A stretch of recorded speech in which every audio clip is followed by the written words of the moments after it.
Welcome to Culture at Work, the podcast that explores how to maintain a strong corporate culture in a rapidly changing world.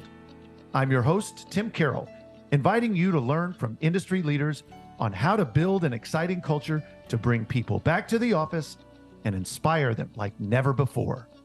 On today's episode, we have Vicki McGuire. Vicki has been a dedicated member of Working Spaces for over 8 years. She began her journey as the Director of Business Development in Kansas City, where she played a crucial role in the company's growth. Currently, as the Vice President of Client Experience, Vicki works with all markets, ensuring the seamless implementation of our client experience through process improvements, change initiatives, and the development of our project managers and project coordinators. Vicki is passionate about maintaining momentum by empowering team members to be creative and responsive to client needs. Her diverse background in construction management, marketing, and sales uniquely equips her to understand the mission of each department and its impact on the overall client experience. We're so lucky to have Vicki with us today, and we're even more lucky to have her as part of the Working Spaces family. So let's get to it. Vicki, thank you so much for taking the time to be with us today. This is a treat because obviously you and I know each other. We are both going to be talking about something that we know a lot about, and that is working spaces and how we help organizations with their culture. But I'm going to start today, as I always do, with that one question, which is so important to us, which is how do you define culture? Love talking about culture here at Working Spaces. Thank you for having me. I'm really excited to have the chance to share what I'm passionate about. And culture to me is a feeling. It starts as Sunday night. Where are you going next week? Are you excited? Are you passionate? Do you feel inspired? And with the workplace, you walk into your office. You can be your true, authentic self. You work with a group of people who respect you, who trust you, and who truly are working on shared goals personally and professionally. And you're able to hold each other to really high standards and be excited about it. Yeah, I mean, you mentioned how you can be yourself, and I think that's a nice component that I haven't heard people talk about, and that's true. And that feeling that you can just be you, and it goes to something we talk about with our partner Kimball International, which is building places to belong. Don't you find that is really core of a culture is really knowing that you have a place to belong? Belonging is critical to building a healthy workplace culture for sure. How does working spaces help organizations with culture? Because it's just furniture, right? It's just furniture, walls. How Yeah. can we help and working spaces help companies with their organization, with their organizational culture? Well, I feel like right now we're uniquely positioned to lead from the front so that everything we do and say we're going to do, we do, and our clients can feel what our culture really is like. So we can say, if this is what you're looking for, here's how we got there. We have experts who know your business. We know experts who have done this with other businesses and have taken them from here to there. And we can work with you to truly identify and develop the sense of culture that you want to feel within your workplace. And then we can provide the furniture and the technology to make that happen end of day. But what we really can do is be the expert and challenge the client to get where they want to go and not be afraid to go there because we've done it before. You know, a prospective employee or a prospective client make up their mind within 5 seconds of walking in the door of whether or not they want to work for or with your company. That space that they walk into tells a very distinct story immediately to that individual. So, in a world where everybody's looking to attract and retain quality talent, space matters. And this world where we're starting to more and more attract people back to the office and get off their couch and again, put their pants back on and come to the office, that space has to be an inviting space, right? Yeah, definitely.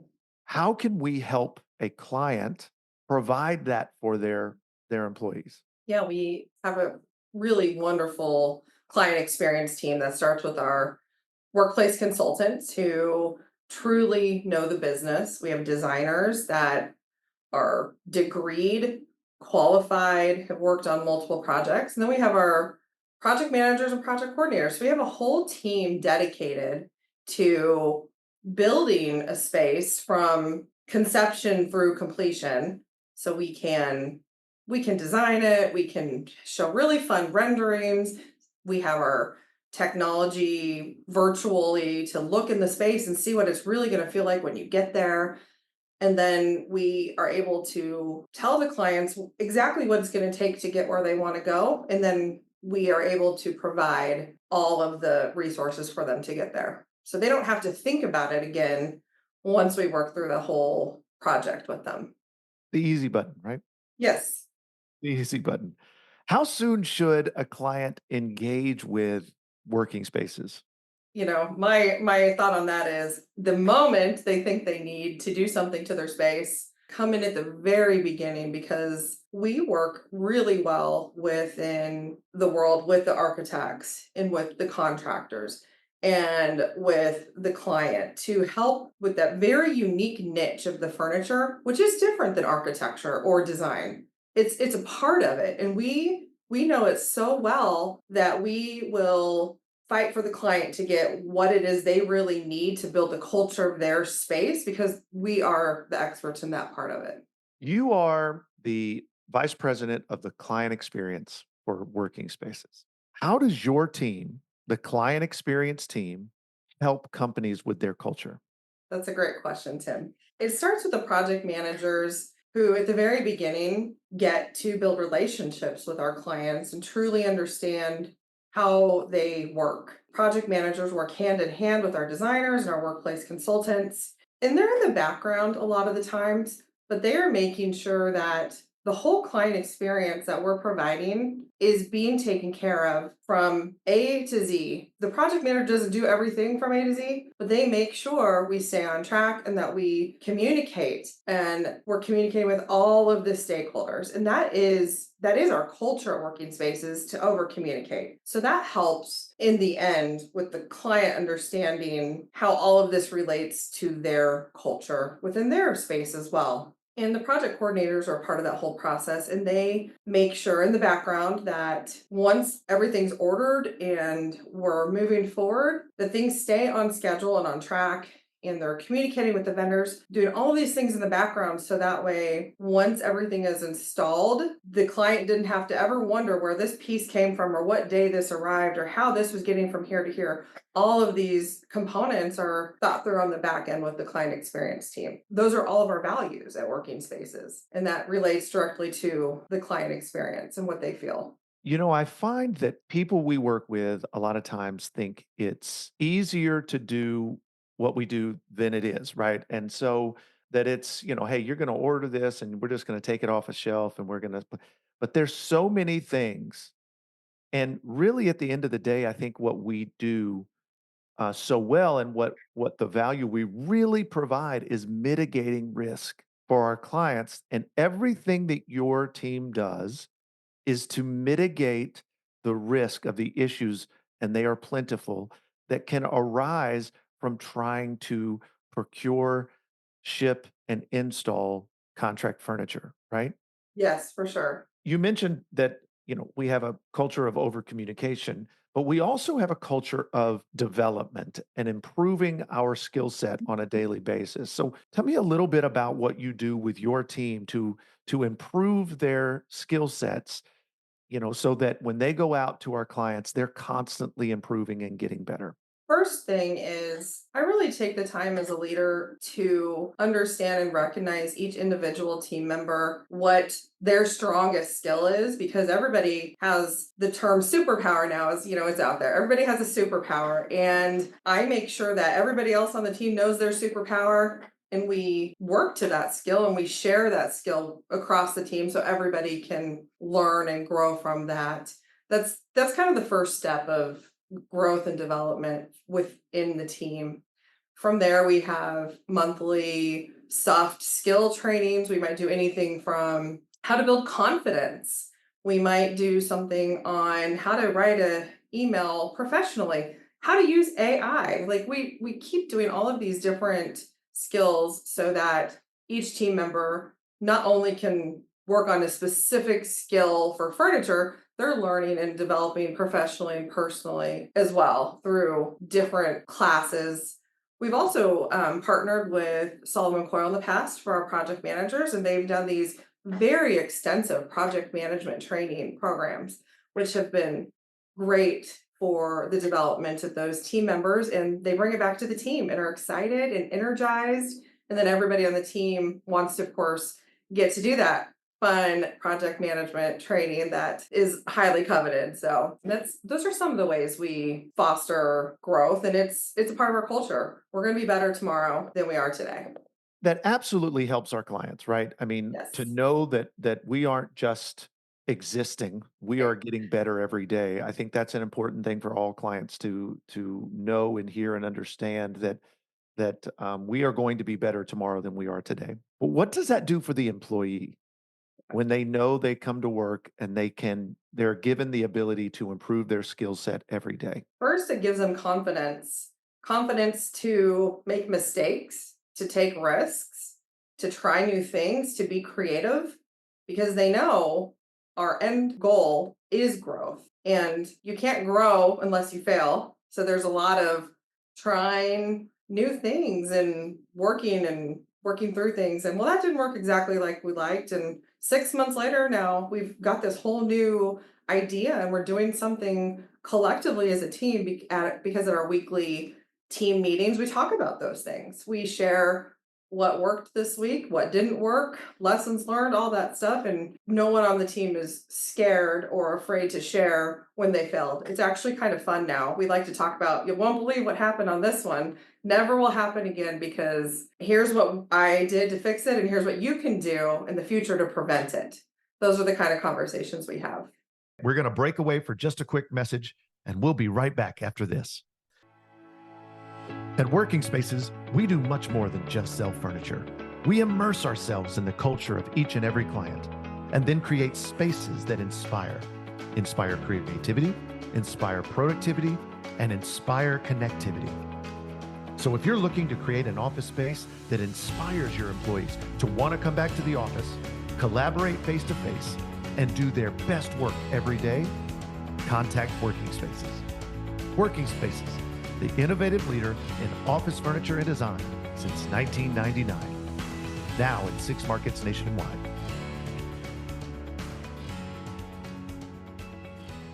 Welcome back to Culture at Work. You mentioned earlier that we show our clients what culture can be, and if they want that, we can help them get there. What does Working Spaces do well to help grow the culture internally?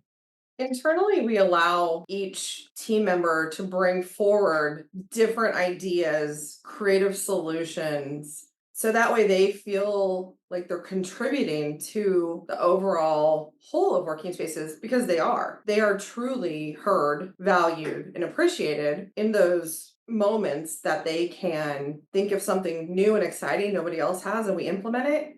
That's a lifelong memory that that employee is going to take with them also, and that is one little piece of culture being built at a time through each individual employee. I have a number of different definitions of culture, but we've talked about this on the podcast in the past, which is, that culture is the personality of the organization. How do you feel the personality, how would you define the personality or culture of Working Spaces? That's a really great question. I've got lots of words to use. So I would say, I think the biggest, personality that Working Spaces exhibits is creativity. I'm going to go to one of our core values as well. And creativity can be defined in so many different ways, but you can't be creative unless you're trusted and respected. Back to where I started with what culture means. So I think we live and breathe as a design organization that creativity counts, it matters. speak up and your voice will be heard. We might not be able to do what you want us to do, but we'll try. We'll listen, and we'll make the best plan forward we can with what you think would be great for our organization or our clients or another team member. Yeah, I mean, I think we really do. I mean, I think we do a good job of hearing people, letting people have a voice within the organization of what they would like to see happen. We have that culture committee. We've put together a committee across all of our markets um, that they get together and come up with a plan for every month of something fun to do, to honor something happening that month, a budget. They come up with all of these things and then they execute and implement it. And, a culture is an agreed upon set of behaviors created by and maintained by the employees. And Yeah. so we've put that in the hands of the employees to drive that. I say it often, but we're just the bumpers in Yep. the bowling lane of culture as leaders, and we try to make sure it doesn't go in the gutter, but keeping it in the lane is really the job of the employees, and so with great leaders like yourself and our culture committee and the great employees we have, quite frankly, boy, it makes it a lot easier. I think we've For all been that. in organizations that maybe the culture wasn't so great, and it was really easy to dismiss it by the leadership. It was really the fellow employees that were there that kind of made it not so great. And you look back on it and go, oh yeah, well, I was surrounded by really negative people. It's no wonder We've all the had culture a wasn't good. an opportunity to work somewhere that the culture didn't feel good. Back before I really understood what leadership meant, I used to blame it on the leaders. Now I see I can lead by example, of course, but the true culture is made by each individual team member and their commitment that they're making to each other and to our client experience. That's at working spaces where the culture comes from is our commitment to the client experience day in and day out and where we're going. Well, you're setting me up perfectly, Vicky, for my next question. So thank you very much.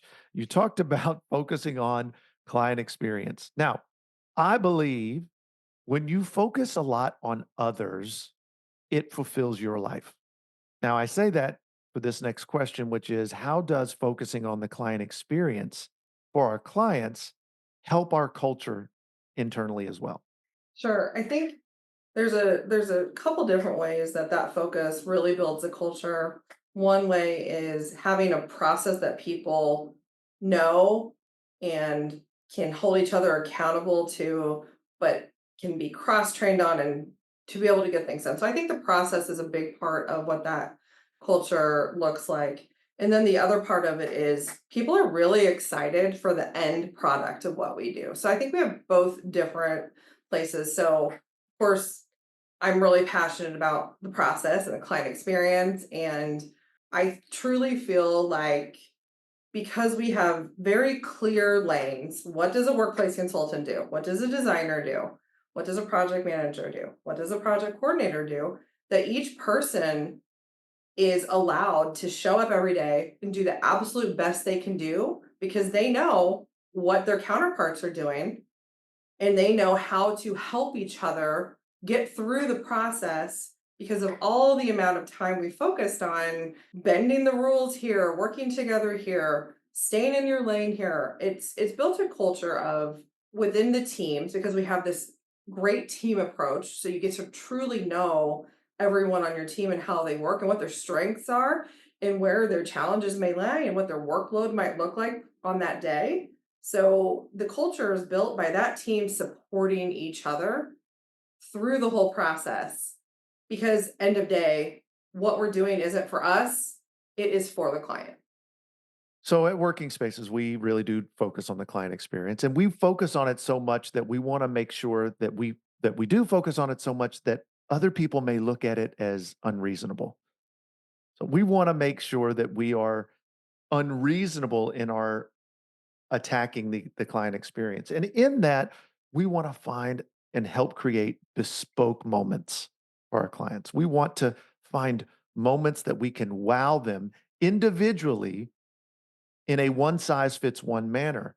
I've got to believe that that kind of approach and that mentality on a daily basis, finding moments to wow others has to fill the hearts of the people doing that. And it's got to make them feel good, which then in turn helps the culture, right? Yeah, and our employees have truly gotten to know our clients and are looking for all of those small moments within each special project to be able to do something for them that they were not expecting. You deal with what some would consider a very dry topic on a fairly daily basis, and that is process. It's interesting, I say it often, people that don't have a process really, really wish they did, and people that do have a good process sometimes really, really wish they didn't so they could just move things through very quickly. Ultimately, it's always better to have a process than not. We have a very defined process. You deal with that every day and do it so well. Can having a process, good process, affect a culture? 100%. Having a good process affects the culture every single step of the process. How can it do that? By having clear expectations and being able to hold each other accountable and being able to know where to go next and how to get things done. Leadership is the number one thing we can do as leaders is provide clear expectations. So I think you nailed the head right there. That's the most important thing is Yeah, clear expectations.